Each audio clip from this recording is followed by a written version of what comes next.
Salut, bonne année. Et oui, on commence pour cette première vidéo sans barbe. Elle est partie malheureusement pour un tournage, mais elle va revenir très bientôt. Pour cette toute première vidéo, on va parler du coup des remakes au cinéma. J'avais fait un sondage sur Instagram pour savoir si vous sauriez reconnaître les films qui étaient des remakes ou pas. Et n'hésitez pas du coup à suivre l'Instagram où je fais des sondages de temps en temps. Bon, on commence avec À couteau tiré. Vous aviez dit 57% que c'était un remake.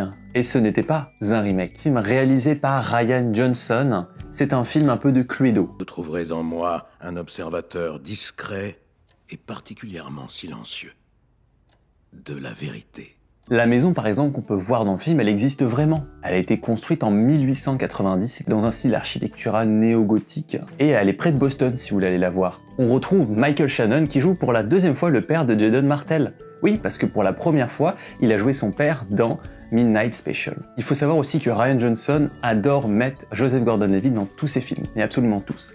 Là, on le retrouve, mais pas visuellement, mais on ne retrouve qu'avec sa voix. Au tout début du film, quand on voit l'actrice principale qui est chez elle, il y a sa sœur qui regarde une série, et la voix du policier, en fait, c'est la voix de Joseph Gordon-Levitt. Donc voilà pour la petite info que je vous donne.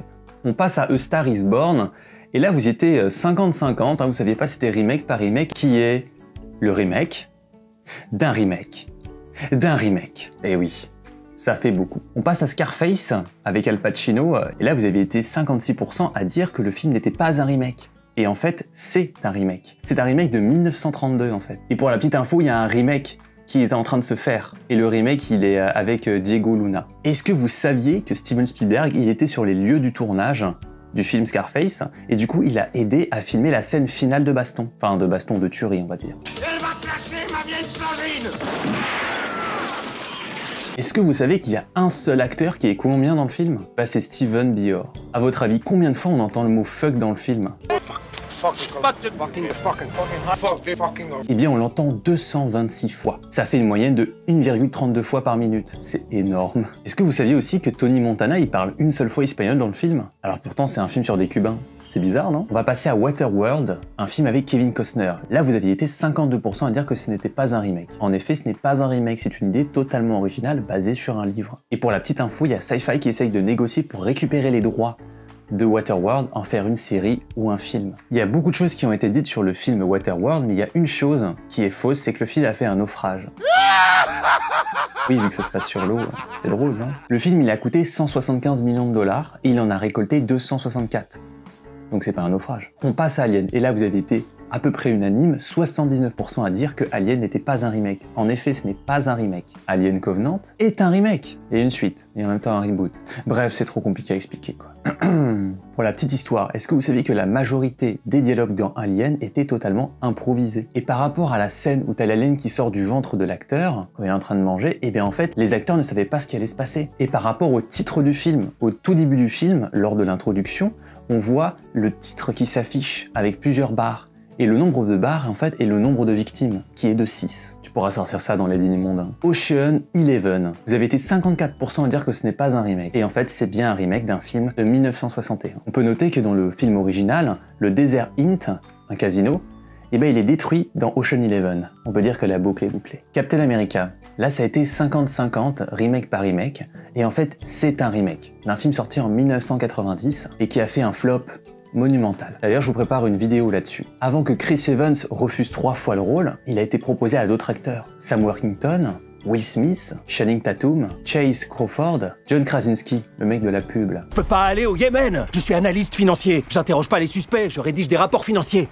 Montez à bord. Et le rôle de Peggy Carter fut proposé à Emily Blunt, qui a évidemment décliné. Et pour toujours rester dans les remakes, le réalisateur qui a réalisé Captain America compte faire un remake de Narnia. On va passer sur un autre continent, en France, et on va parler des choristes. Vous aviez été 65% à dire que Les choristes n'étaient pas un remake, et c'est un remake d'un film sorti en 1945. Et si vous n'avez pas vu le film français Les choristes, je vous conseille d'aller le voir, c'est un très beau film qui parle de musique et c'est avec des super acteurs.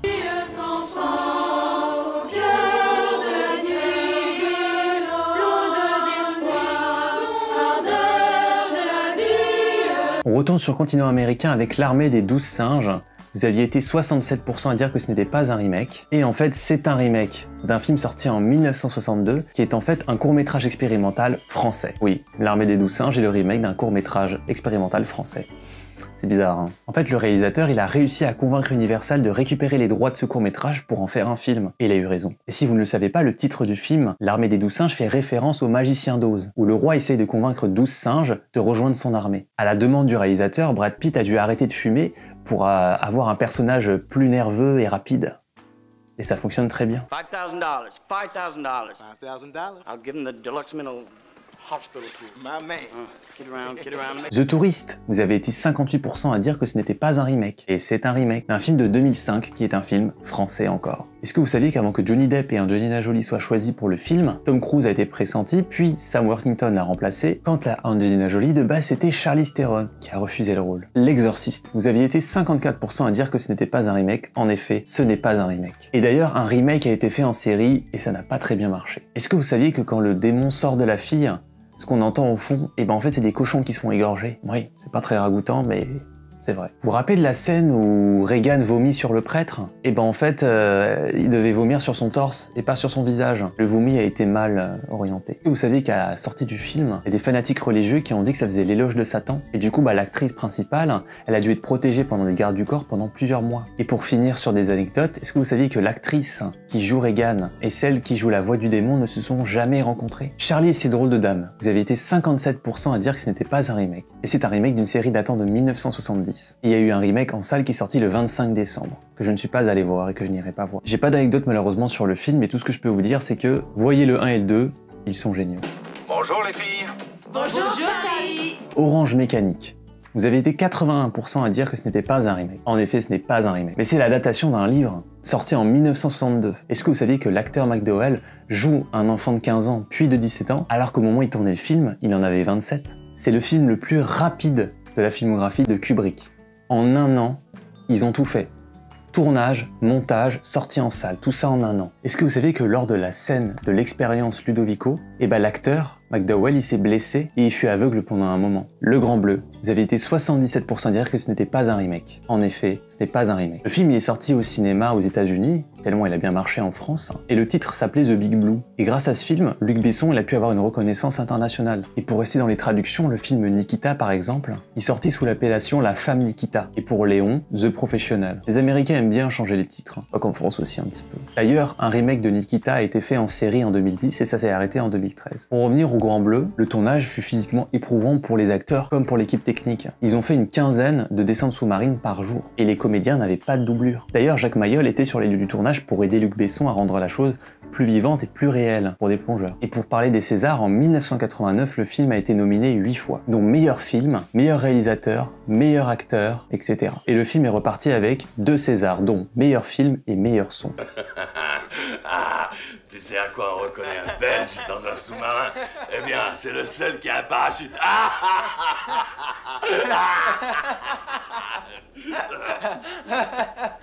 C'est...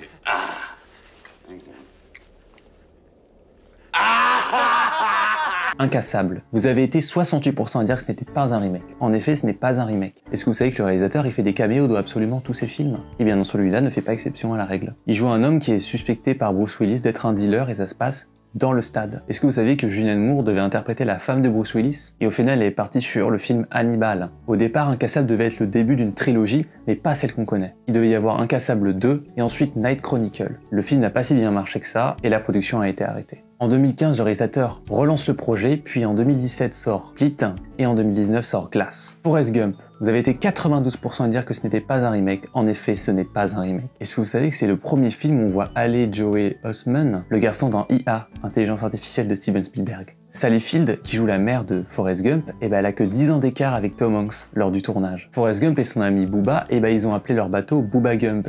Est-ce que vous savez qu'aux États-Unis, il y a plein de restaurants qui se sont appelés comme ça, Booba Gump, pour faire référence au film? Vous voyez le banc où s'assoit Forrest Gump au début du film? Et maintenant, ce banc, on peut le retrouver dans un musée en Géorgie. Et si je vous dis que Tom Hanks n'était pas le premier acteur à être choisi pour jouer ce rôle? Bill Murray, John Travolta, et ces 2 acteurs ont refusé. Et après, il y a John Travolta qui s'est exprimé et qui a dit « Décliner le rôle de Forrest Gump a été une grande erreur. » Tu m'étonnes. Au fait, vous savez ce que dit Forrest Gump lors du rassemblement contre la guerre du Vietnam? Et voici ce qu'on peut lire sur ses lèvres.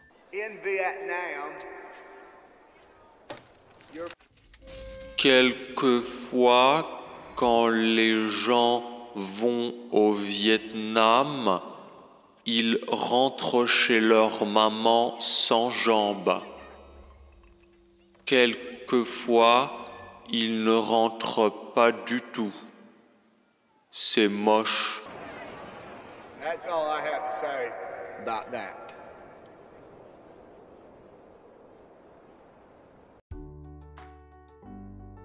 Shazam, vous avez été 52% à dire que c'était un remake. En effet, c'est le remake d'une série sortie en 1974 et 1976. Au départ, ce super-héros n'appartenait pas à DC Comics. Il appartenait à Wiz Comics. Il s'appelait Captain Marvel. C'est en 1972 que DC Comics rachète ce super-héros, qui s'appelle Captain Marvel, et en 2011 seulement, ils ont changé le nom, ils l'ont appelé Shazam, pour pas qu'on le confonde avec Captain Marvel. Au départ, le film Shazam, il était prévu pour 2000, mais New Line Cinema s'est fait racheter par Warner Bros, du coup le projet a été abandonné. Et d'ailleurs, le film devait ressembler à peu près à l'univers des Batman de Christopher Nolan, assez sombre et dark, pas du tout drôle comme on voit dans la version de 2018. Mark Strong, le méchant du film, c'est pas la première fois qu'il joue dans un film de comics. Il a joué dans les Kingsman, Kick-Ass et Green Lantern. Est-ce que vous savez que le personnage du sorcier, joué par Jimon Hounsou, il a joué dans Captain Marvel et dans Aquaman la même année que le film. Sinon, vous savez ce que ça veut dire Shazam? Le S, c'est la sagesse de Salomon. Le H, la force d'Hercule. Le A, l'endurance d'Atlas. Le Z, la foudre de Zeus. Le A, le courage d'Achille. Et le M, la vitesse de Mercure. Heureusement que c'était pas une autre divinité. Thémis, déesse de la justice. Héraclès, demi-dieu. Eros, dieu de l'amour. Océanos, dieu des mers. Je suis un super-héros maintenant. Voilà, c'est la fin de cette vidéo. J'espère qu'elle vous aura plu. J'espère que vous êtes amusés, que vous avez appris des choses, parce que c'est important d'apprendre des choses dans la vie. Surtout si on aime le cinéma, vous êtes sur la bonne chaîne YouTube. Du coup, abonnez-vous si c'est pas déjà fait. Vous pouvez lâcher un pouce bleu. Bye le Cachoun.